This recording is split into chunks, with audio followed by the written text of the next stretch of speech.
That's لا میں خوش آمدید۔ آج ہم حکومت کے کردار، فرد کے حقوق اور حقیقی دنیا کے معاملات میں قانونی اصولوں کے اطلاق پر کچھ دلچسپ گفتگو کریں گے۔ آئیں ان پیچیدہ موضوعات کو جان لاک اور دوسرے بااثر مفکرین کے نظریات کی روشنی میں سمجھیں۔ پچھلی بار ہم جان لاک کی تھیوری گورنمنٹ بائی کانسنٹ یعنی حکومت کی باہمی رضامندی پر بات کر رہے تھے، جس میں یہ سوال اٹھا تھا کہ حکومت کے وہ کیا حدود ہیں جنہیں اکثریت کی حکومت یعنی میجورٹی رول بھی عبور نہیں کر سکتی۔ لاک کا ماننا ہے کہ ایک جمہوری حکومت اپنے لوگوں پر ٹیکس عائد کر سکتی ہے، لیکن ہر شخص کی انفرادی رضامندی ضروری نہیں ہوتی۔ یہ بات زیادہ تر معاشرتی معاہدے یعنی کلیکٹیو ایگریمنٹ کی بنیاد پر ہوتی ہے۔ جب آپ معاشرتی ڈھانچے کا حصہ بنتے ہیں تو اکثریت کی حکومت کے فیصلوں کو ماننے کا وعدہ کرتے ہیں، چاہے وہ ٹیکس کے بارے میں ہی کیوں نہ ہو۔ سوال یہ ہے کہ یہ اصول کہاں تک جاتا ہے؟ کیا حکومت لوگوں کو جنگ میں بھیجنے کے لیے زبردستی بھرتی کر سکتی ہے؟ اگر لاک کا خود ملکیت یعنی سیلف اونرشپ کا نظریہ درست ہے تو کیا یہ انفرادی زندگی کے حق پر حملہ نہیں ہے؟ لاک کے مطابق حکومت کے پاس لوگوں کو جنگ کے لیے بھرتی کرنے کا حق ہے، لیکن اہم بات یہ ہے کہ یہ اختیار بے بنیاد نہیں ہونا چاہیے۔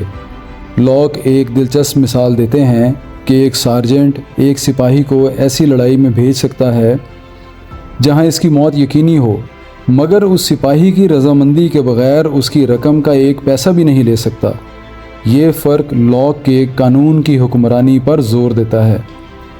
حکومت کا اختیار مستقل اور غیر منمانی اصولوں پر مبنی ہونا چاہیے۔ حکومت کی رضامندی کا یہ تصور لاک کی پوری سیاسی فلسفے کی بنیاد ہے، جو اس بات کو تقویت دیتا ہے کہ معاشرتی ڈھانچے میں شامل ہونے والے افراد اکثریت کی حکومت کو ماننے پر رضامند ہوتے ہیں۔ آخر لاک کے نظریے میں رضامندی اتنی طاقتور اخلاقی قوت کیوں ہے؟ فوجی بھرتی جیسے مسائل کے بارے میں کیا خیال ہے؟ کچھ لوگوں کا ماننا ہے کہ سیلف اونرشپ حکومت کو شہریوں کو زبردستی لڑنے پر مجبور کرنے سے منع کرتی ہے۔ کچھ کا کہنا ہے کہ جمہوری حکومتیں افراد کو عوامی مفاد کے لیے بھرتی کر سکتی ہیں۔ اس مسئلے کو مزید جانچنے کے لیے آئیے عراق کے جنگ کے دوران امریکی فوج کی بھرتی پر درپیش مسائل پر غور کریں۔ 3 ممکنہ حل پر غور کیا گیا۔ نمبر 1، فوجیوں کو راغب کرنے کے لیے تنخواہوں میں اضافہ کریں۔ دوسرا، یہ طے پایا کہ لاٹری کے ذریعے جبری بھرتی کریں۔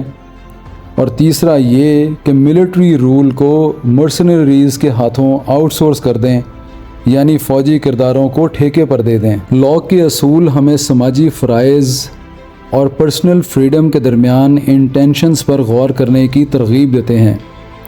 کب سماجی فرائض یعنی سیوک ڈیوٹیز کو مارکیٹ کے ذریعے تقسیم کرنا مناسب ہوتا ہے اور کب یہ مسئلہ بن جاتا ہے؟ اس کا تجزیہ کرنے کے لیے ہمیں 2 اہم سوالات پوچھنے ہوں گے۔ پہلا یہ کہ کیا معاشرے میں ایسے بنیادی عدم مساوات موجود ہیں جو لوگوں کے مزدوری خریدنے اور فروخت کرنے کے فیصلوں کو متاثر کرتے ہیں؟ دوسرا، کیا شہریت میں فطری طور پر کچھ فرائض شامل ہیں، جیسے فوجی خدمات، چاہے ذاتی رضامندی ہو یا نہ ہو؟ یہ سوالات شہری ذمہ داری اور ذاتی خود مختاری پر جاری مباحثے کے مرکز ہیں۔ اب آئیے ایک اور لیکن اسی طرح کے متنازع مسئلے پر بات کرتے ہیں، یعنی markets role in human reproduction, جسے ہم انسانی تولید میں مارکیٹ کا کردار بھی کہہ سکتے ہیں۔ ایگز اور سپرم کے ڈونرز کے لیے اشتہارات نے اخلاقی سوالات کو جنم دیا۔ مثال کے طور پر کچھ انفرٹیلیٹی کلینکس مخصوص مطلوبہ خصوصیات یعنی ڈیزائریبل ٹریٹس کے حامل افراد کے ایگز یا سپرم کے لیے اہم مالی انعامات پیش کرتے ہیں۔ کیا ریپروڈکشن کو ایک مارکیٹ بنانے کا عمل اخلاقی ہے؟ سیروگیسی یعنی متبادل ماں کے ایک مشہور کیس جسے بیبی ایم کے نام سے جانا جاتا ہے نے ان مورل ڈائلیماز یعنی اخلاقی مشکلات کو ظاہر کیا۔ ولیم اور الزبتھ سٹرن نے میری بیتھ وائٹ ہیڈ کو بطور متبادل ماں مقرر کیا لیکن بچے کی پیدائش کے بعد میری بیتھ نے بچہ اپنے پاس رکھنے کا فیصلہ کیا۔ کیس عدالت میں گیا اور فیصلہ کیا گیا کہ ولیم سٹرن کو کسٹڈی کا حق ہے، لیکن میری بیتھ کے ساتھ کیا گیا معاہدہ غیر نافذ العمل تھا because of insufficient informed consent، کیونکہ مکمل طور پر مطلع شدہ رضامندی فراہم نہیں کی گئی تھی۔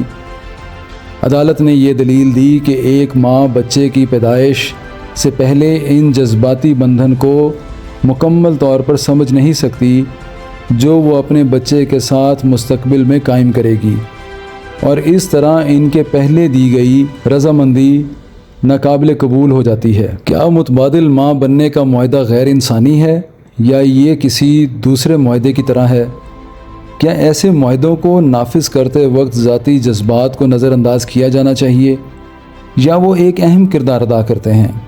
یہ سوالات ابھی تک حل طلب ہیں۔ نیو جرسی سپریم کورٹ کا بیبی ایم کا فیصلہ ان تناؤ کو اجاگر کرتا ہے جس میں متبادل ماں کے معاہدے کو نافذ کرنے سے انکار کیا گیا تھا due to lack of informed consent, اور یہ تشویش کہ کچھ انسانی تجربات کو پیسوں سے نہیں خریدا جا سکتا، جیسے ماں بننا۔ کیا ایسی بھی چیزیں ہیں جنہیں پیسوں سے نہیں خریدا جا سکتا اور نہ ہی خریدا جانا چاہیے، چاہے وہ فوجی خدمات ہوں، ریپروڈکٹیو لیبر ہو یا والدین ہونا؟